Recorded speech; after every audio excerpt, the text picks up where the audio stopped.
왜 헤어져야만 하는 거죠? 제가 얼마나 좋아하는지 정말 모르세요? 그토록 감미롭고 달콤한 사랑을 도대체 왜 말리는 거예요? 중년이 되면 많은 사람들이 당뇨병, 고혈압, 골다공증과 같은 만성질환으로 매우 힘들어하고 있죠. 그중 복부 비만은 매우 심각한 문제이고요. 철저하게 식사량 줄이면서 현미밥 식단으로 관리했다고요. 운동도 게을리하지 않았고요. 그러게요. 그러한 노력에도 불구하고 당뇨와 고혈압 판정을 받지 않았습니까? 저희 아버지는 81세에 심장마비로 돌아가셨죠. 77세 땐 당뇨합병으로 다리를 절단하게 됐습니다. 그래서 전 젊은 시절부터 철저하게 식단 관리를 했죠. 현미와 채소, 생선 위주의 건강한 식단을 지속했습니다. 1년에 한 번은 단식도 했고 매주 운동도 게을리하지 않았습니다. 의사라는 직업 때문에라도 건강을 위해 많은 노력을 했지요. 하지만 저 역시 당뇨병을 치료하는 의사임에도 불구하고 50대 초반에 당뇨병에 걸린 불량 의사였음을 고백합니다.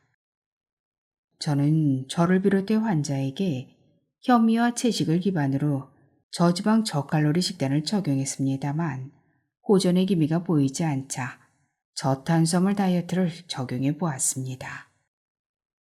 그런데 놀라운 일이 일어났습니다. 중증 당뇨병 환자의 식후혈당이 단시간에 정상으로 돌아온 것입니다. 인슐린 주사와 혈당 강화제 같은 약물을 사용하지 않았음에도 말입니다. 전 이제는 시력과 청력 모두 건강하고 안경도 쓰지 않고 보청기도 사용하지 않습니다. 치아도 건강하고 혈당, 혈압, 그리고 콜레스테롤 수치도 정상입니다. 복용 중인 약물도 없고 영양제도 먹지 않습니다. 제 나이 72세인데도 말이죠. 그러니 기존의 식단을 버리고 이젠 완전히 새로운 식단으로 바꾸셔야 합니다. 그럼 당뇨와 고혈압을 잡는 방법이 뭘까요? 염증을 잡는 방법이 있을까요? 비만의 원인은 뭘까요? 육류와 생선과 채소, 두부 등은 자유롭게 먹고 밥, 빵, 면과 같은 정제 탄수화물 음식을 철저히 배제했습니다. 하지만 좋아하는 술은 끊지 않았습니다. 맥주, 정종 등은 삼가고 오로지 증류수인 소주만 마셨죠. 그 결과 6개월 뒤엔 체중 11kg 감량, 혈압과 혈당 수치가 거짓말처럼 정상으로 돌아왔습니다. 만성질환을 일으키는 가장 유력한 용의자는 바로 정제 탄수화물 가득한 가공식품입니다. 이러한 이구심의 식품업계는 이렇게 항변합니다. 비만은 너무 많이 먹기 때문이고 운동을 하지 않아서 그런 거죠. 모든 음식의 칼로리는 모두 똑같은 칼로리일 뿐이죠. 대형 식품업체들이 시종일관 주장하는 논리입니다. 식품업계에 의하면 비만의 책임은 식탐을 억제하지 못한 개인에게 있다. 소파의 유혹을 극복하지 못한 나태함과 운동하지 못한 게으름이 원인이라고 말합니다. 그래서 비만한 사람들은 피트니스를 가지 못한 자신의 나약한 의지를, 달콤함이 유혹에 무릎 꿇은 자신을 원망합니다. 사회적 시선도 크게 다르지 않습니다. 뚱뚱한 사람은 자기관리가 부족한 무능한 사람으로 대접받기 마련입니다. 비만의 책임은 전적으로 개인에게 있을까요? 정말 그럴까요? 먼저 식품업계의 논리는 오류가 있습니다. 모든 칼로리는 다 같은 칼로리가 아니기 때문이죠. 지방을 태우면 1g당 9칼로리의 에너지를 내지만 모든 지방이 같지 않습니다. 몸에 좋은 지방이 있고 몸을 파괴하는 나쁜 지방이 있습니다. 단백질도 탄수화물도 모두 마찬가지입니다. 그래서 식품업계가 주장하는 모든 칼로리는 다 같은 칼로리라는 주장은 반쪽의 진실입니다. 만성질환이 해일처럼 밀려들고 있습니다. 이 해일의 가장 큰 진앙지는 바로 잘못된 식단에 있습니다. 인류의 가장 자연스러운 식단은 바로 저탄수화물 식단입니다. 인류는 농업을 시작으로 새로운 문명을 창조하죠. 야생을 떠돌던 수렵 채집인을 드디어 정착하는 인간으로 만듭니다. 그렇다면 인류는 농업혁명을 통해 과거보다 더 건강해졌을까요? 인류는 농업혁명 이후 대부분의 건강지표에서 쇠퇴했음이 밝혀졌습니다. 대표적인 신체적 퇴화는 바로 키가 줄어들었습니다. 수천 년 동안 쌀농사를 지어온 아시아인들은 키가 8cm 줄어들었고 중앙아메리카 농부들은 남자는 5.5cm, 여자는 8cm 작아졌죠. 우리의 DNA는 곡물에 익숙하지 않습니다. 인류가 탄수화물 식단을 시작한 지 1만 년이 되었습니다. 그렇다면 현생 인류는 이제 탄수화물 식단에 충분히 적응했을까요? 아니면 아직까지 지방과 단백질 중심 식단이 적합할까요? 이 부분은 매우 중요합니다. 저는 그 해답의 실마리를 유전자 DNA에서 찾아보려고 합니다. 우리의 행동, 생리, 대사를 결정하는 것은 바로 유전자 DNA입니다. 우리의 유전자가 가장 오랜 시간 익숙한 생활은 무엇일까요? 바로 399만 년 대 1만 년의 수렵과 채집입니다. 인류의 유전자는 장구한 세월 동안 저탄수화물 식단에 익숙해 있습니다. 현대인의 생활은 녹말과 같은 음식을 통해 포도당을 대량으로 섭취하고 있습니다. 이와 같은 식단은 혈당 및 인슐린 수치를 정기적으로 상승하게 만듭니다. 이는 암과 당뇨병, 혈관질환, 그리고 노화를 유발하지요. 더구나 고도로 정제된 가공식품에 적응했으니 만무합니다. 혈당을 높이는 것은 탄수화물이 유일하며 지방은 혈당을 높이는데 거의 관여하지 않습니다. 뇌는 포도당과 지방을 함께 사용하지요. 우리 모두가 알고 있지만 암은 현대의학이 넘어야 할 거대한 벽입니다. 암세포는 오로지 포도당만을 에너지원으로 활용한다는 것입니다. 이를 극복하기 좋은 방법은 바로 저탄수화물 다이어트입니다. 저탄수화물 식단을 통한 암 예방 효과는 여러 방면으로 확인되고 있습니다. 지금까지 저희 연구를 집대성한 결과물을 바로 이 책, 탄수화물과 헤어질 결심 안에 다 담아놓았습니다. 체중 감량과 함께 만성질환 치료를 원하는 분들에게 충분히 읽을 만한 가치가 있을 것입니다. 안녕하세요. 클라우디아입니다. 오늘은 세이버스 출판사에서 발행한 일본 에비코즈 박사가 쓰고 박중환 씨가 옮긴 탄수화물과 헤어질 결심의 내용 일부를 간단한 영상으로 소개해드렸는데요. 이외에도 책 내용 중에서 5대 질병, 저탄수화물 식단으로 개선된다. 혈당 스파이크는 치명적 질병을 유발한다. 치매는 제3의 당뇨병이다. 피부가 맑아지고 젊어진다. 충치와 잇몸 질환이 예방된다. 만병일도 부분을 읽어드리겠습니다. 우리 몸이 건강해지는 시간을 지금부터 만나보시죠. 5대 질병, 저탄수화물 식단으로 개선된다. 저탄수화물 식단은 당뇨병 환자의 혈당 수치 개선 목적으로 시작되었습니다. 놀라운 사실은 이 식단을 실천한 사람들이 자신의 치유 사례를 공유하면서 각종 만성질환에 효과가 있다는 것이 점점 밝혀졌습니다. 지금부터는 저탄수화물 식단이 주로 어떤 질병이나 증상에 효과적인지 정리해보고자 합니다. 일본 후생노동성은 암, 뇌졸중, 심장병, 당뇨병을 4대 질병으로 선정하여 집중적으로 관리하였습니다. 그리고 정신질환을 추가하여 국가 차원에서 반드시 관리해야 할 5대 질병을 발표했습니다. 우울증과 조현병 등 정신질환 환자는 매년 늘어나서 오히려 4대 질병을 훨씬 웃돌고 있는 상황입니다. 이러한 상황에 대해 중점적인 대책 마련이 시급하다고 판단한 것입니다. 그렇다면 5대 질병에 대해 저탄수화물 식단은 어떤 효과를 기대할 수 있을까요? 기대 효과의 핵심만 간단히 정리해 보겠습니다. 암입니다. 먼저 암에 대한 예방 효과를 기대할 수 있습니다. 암은 과다 탄수화물로 인한 대사질환입니다. 암세포의 주된 에너지원은 바로 포도당입니다. 암세포는 일반적으로 에너지 발전소인 미토콘드리아가 망가져 있습니다. 미토콘드리아가 망가지면 지방계톤을 에너지원으로 사용하기 힘듭니다. 그래서 암세포는 인슐린 수용체를 자체 생성해서 포도당을 독식합니다. 탄수화물을 제한하면 암세포의 보급로를 차단하는 효과가 있습니다.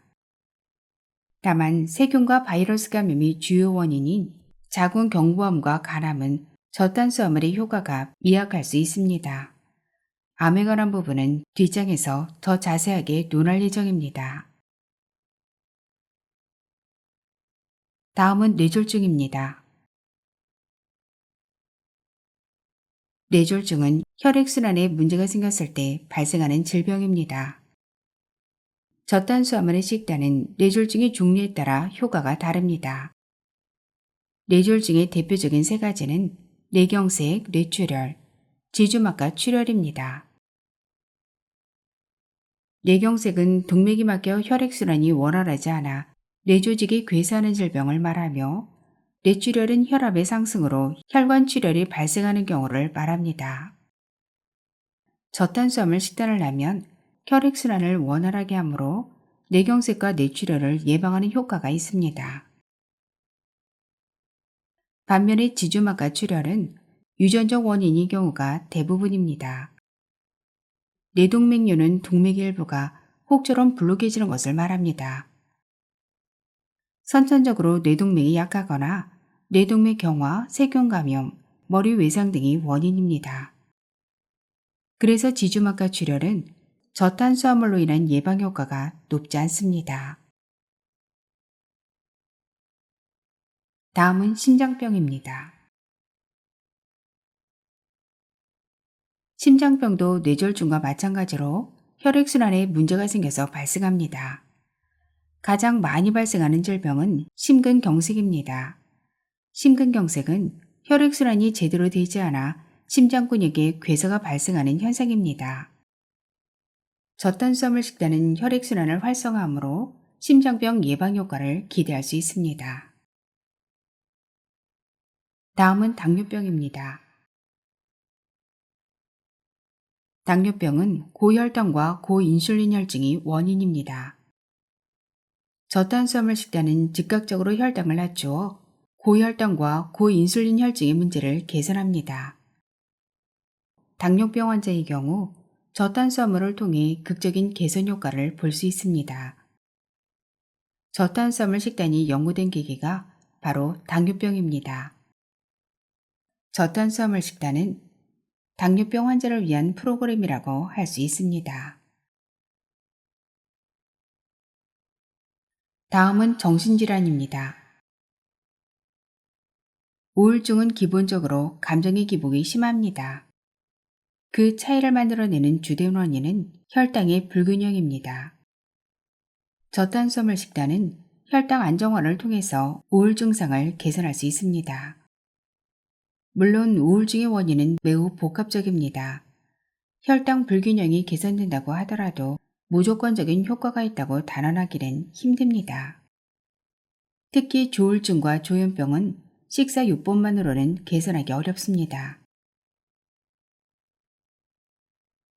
우울증 환자에게 불포화 지방산을 투여해 정신질환 증상이 개선된다는 연구 보고가 있습니다.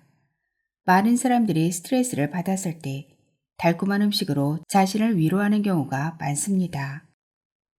분명 높은 혈당은 스트레스를 완화하는 효과가 있습니다. 문제는 잠시라는 거죠.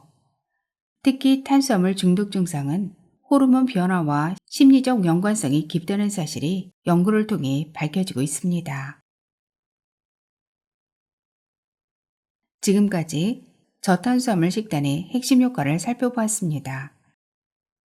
저탄수화물 식단은 가장 먼저 비만과 대사증후군을 명백히 개선합니다. 그 이유는 온몸의 혈액순환과 대사가 좋아지면서 결국 자연 치유력이 회복되는 것입니다. 자연 치유력이 좋아지면 모든 질병에 대응할 힘이 생깁니다. 특히 난치병으로 알려진 각종 알레르기, 아토피 피부염, 고혈압, 다낭성 난소증후군, 저혈당 등의 만성질환을 개선합니다.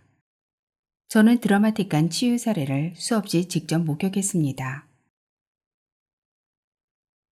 건강한 사람이 저탄수화물 식단을 실행한다면 더욱 좋습니다. 더 이상 약물과 만날 기회가 없어질 것입니다. 당신은 운이 좋은 사람입니다. 그 밖에도 저탄수화물 식단은 다양한 질병의 치료 효과를 보입니다.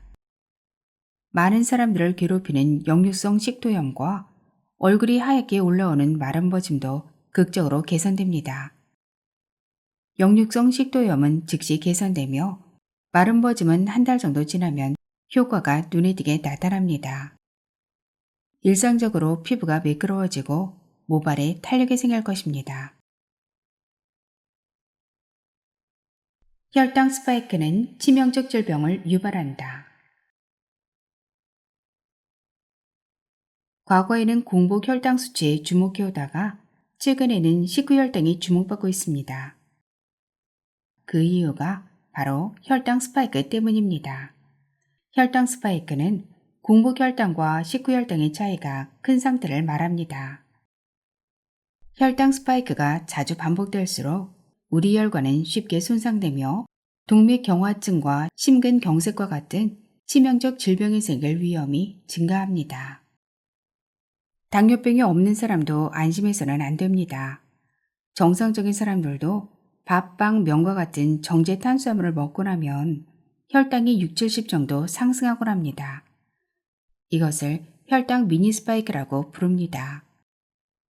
당뇨병 환자에게 나타나는 혈당 스파이크만큼 상승폭이 크지는 않지만 인체에 부정적 영향을 미칠 가능성이 높습니다. 혈당 미니 스파이크가 비만과 대사증후군과 같은 만성질환의 숨은 원인이라고 할 수 있습니다. 예를 들어 건강한 성인이 정제 탄수화물을 섭취한 경우와 정제되지 않은 탄수화물을 섭취한 경우를 비교해보면 혈당 수치의 상승 변화가 확실히 다르다는 것을 알 수 있습니다. 탄수화물을 섭취한다면 원형 그대로의 음식을 드십시오.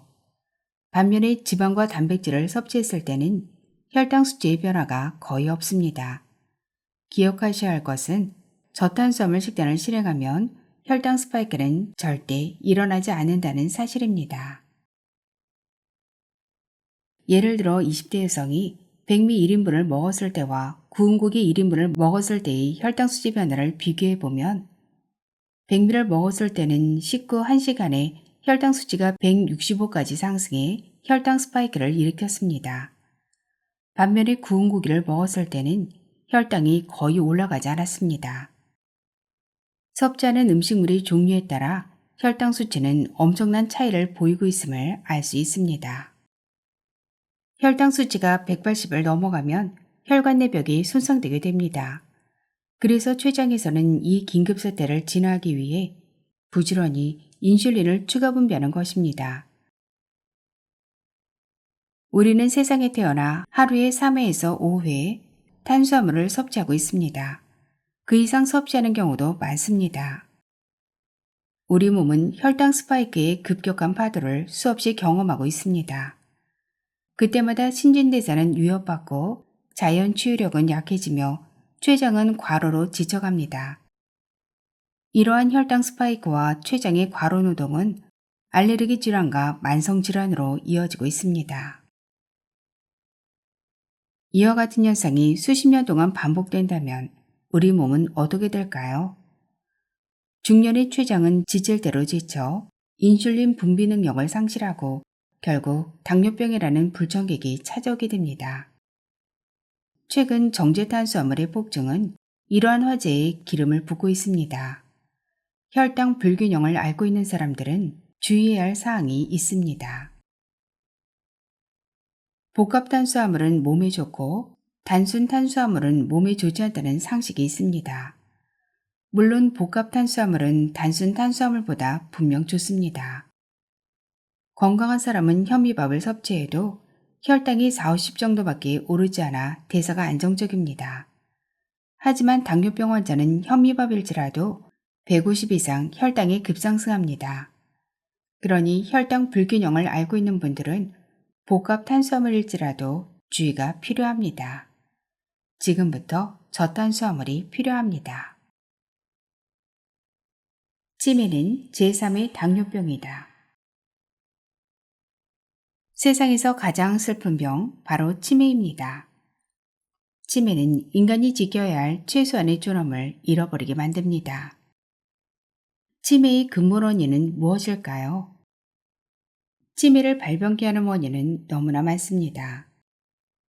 하지만 전문가들이 알츠하이머와 같은 치매의 원인에 대해 합의하는 공통 분모가 있습니다. 바로 혈당이 높으면 알츠하이머와 같은 치매에 걸리기 쉽다는 사실입니다. 이에 관해서 과거부터 수많은 연구가 진행되어 왔습니다. 당뇨병 환자의 경우 높은 인슐린 상태로 고인슐린 혈증인 경우가 대부분입니다. 고인슐린 혈증은 혈액 내에서 높은 인슐린 상태가 지속되는 경우를 말합니다. 이 상태가 지속되면 당뇨병과 동맥경화와 같은 질병이 발생합니다. 과학적 연구들은 고인슐린 혈증이 알츠하이머병을 유발하며 당뇨병 환자는 치매에 걸릴 확률이 높다는 것을 밝혀냈습니다. 연구 결과를 종합해보면 고혈당과 알츠하이머는 정비례 관계에 있음을 알 수 있습니다. 인슐린을 투여받는 당뇨병 환자는 치매의 발병 위험이 높은 것으로 판단됩니다. 또한 노테르담 연구와 고베 대학 연구를 살펴보면 인위적으로 인슐린을 투여받거나 고인슐린 혈증을 앓고 있는 환자는 베타 아밀로이드가 뇌세포에 쌓여 알츠하이머 위험이 증가함을 알 수 있습니다. 혈당이 높은 고령자는 뇌혈관성 치매와 알츠하이머의 위험도가 2배이며 두 가지 유형의 치매가 동시다발적으로 발병하기 쉽습니다. 또한 인슐린 주사를 투여받은 환자의 위험도는 정상인보다 4.3배이며 인슐린 및 인슐린 분해 요소가 치매에 커다란 영향을 미치는 것으로 보입니다. 이상의 연구를 종합해 볼 때 치매는 제3의 당뇨병이라고 볼 수 있습니다. 정상적인 혈당을 유지하는 것이 알츠하이머와 치매를 예방하는 해결책이라는 사실을 알 수 있습니다. 저탄수화물 식단은 치매를 예방할 수 있습니다. 피부가 맑아지고 젊어진다. 요즘은 남녀노소 할 것 없이 외모에 관심이 많습니다. 특히 피부는 외모의 핵심입니다. 피부 상태가 좋지 않으면 나이에 비해 늙어 보이기 쉽습니다. 깨끗하고 탄력 있는 피부를 원하나요? 그렇다면 저탄수화물 식단을 시작하십시오. 탄수화물을 제한하면 혈액순환과 신진대사가 원활해집니다. 자연 치유력이 좋아집니다. 혈액이 맑고 깨끗하면 노화 예방 효과를 기대할 수 있습니다. 혈액순환이 좋아지므로 피부가 촉촉하고 매끄러워지며 모발은 탄력과 윤기가 더해집니다. 내장지방이 줄어들기 때문에 뱃살은 빠지면서 허리 라인을 복원해줍니다. 자신만의 숨겨진 S라인을 다시 만날 수 있습니다. 갸름한 턱 라인은 추가로 얻을 수 있는 보너스입니다. 제가 자주 찾는 교도의 불고기 전문점 난잔이라는 곳이 있습니다. 식당 사장님은 구스모토라는 이름의 다둥이 엄마입니다. 한 번은 저탄수화물 모임 아저씨 다이어트 클럽의 회원들과 함께 고기를 먹으러 갔는데 그녀는 자신이 경험한 식단 변화의 과정을 자세히 들려주었습니다. 그녀는 과거에 저칼로리, 저지방 식단을 비롯해 온갖 식단을 시도했습니다. 하지만 매번 요요와 함께 좌절의 쓴맛을 보고 말았습니다.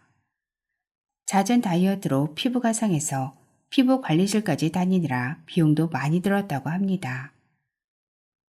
지푸라기라도 잡는 심정으로 유명 다이어터의 프로그램에 참여해 보았지만 결국 체중 감량에는 성공하지 못했습니다. 모든 것을 포기하고 싶을 때 우연히 제 책을 구입했습니다. 책을 모두 읽은 뒤 그녀는 귀중한 깨달음 하나를 얻었다고 합니다. 칼로리 신경 쓸 필요 없이 내가 운영하는 식당에서 파는 고기만 먹으면 되겠구나. 그때부터 오로지 고기와 채소만 먹었다고 합니다. 그 결과 한 달 만에 5kg을 감량했으며 나중에는 무려 10kg을 감량했습니다. 다둥이 아줌마에서 몸짱 여성이 된 것입니다. 제가 병원 회식을 위해 식당을 찾았을 때도 그녀는 여전히 날씬한 몸매를 유지하고 있었습니다. 그녀는 머리카락을 쓰다듬으면서 이렇게 말했습니다. 머리카락이 가늘어서 항상 고민이었어요. 그런데 저탄수화물 식단을 한 이후에 머리카락이 굵어졌어요. 체중 감량 효과도 놀라웠지만 윤기 나는 모발을 갖게 된 것이 가장 기쁘답니다. 충치와 잇몸 질환이 예방된다. 치아는 오복 중의 하나입니다. 누구나 한 번쯤 치통으로 밤잠을 설친 경험이 있을 것입니다. 치아의 중요성은 참을 수 없는 통증을 통해 새삼 깨닫게 됩니다. 손상된 치아와 잇몸 치료를 위해서는 상당한 정신적 고통과 경제적 비용을 지불해야 합니다. 치아 건강은 삶의 만족도에 커다란 영향을 미칩니다. 그렇다면 치아를 잃게 만드는 원인은 무엇일까요? 바로 충치와 잇몸 질환입니다. 그렇다면 충치와 잇몸 질환은 왜 생길까요? 가장 큰 원인은 플라그입니다. 플라그는 치아 표면에 들러붙어서 생기는 물질입니다. 보통 치태라고 합니다. 어떻게 하면 플라그를 줄일 수 있을까요? 바로 탄수화물을 제한하면 됩니다. 너무 간단한가요? 플라그의 본질은 음식 찌꺼기가 아니라 살아있는 세균 덩어리입니다. 이 세균의 영양분은 무엇일까요? 바로 탄수화물입니다.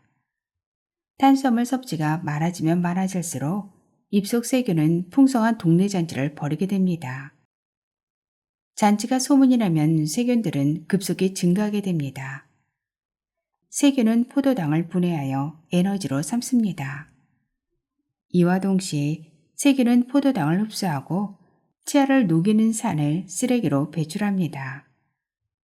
이 산성물질이 치아 표면을 녹이면서 충치와 잇몸 질환이 발생하는 것입니다. 특히 당뇨병이 있는 사람은 잇몸 질환이 생기기 쉽습니다. 당뇨병 환자는 입속 세균이 좋아하는 영양분이 풍부하기 때문입니다. 만약 잇몸 질환이 생기거나 심각해진다면 자신의 혈당을 체크해 보기 바랍니다.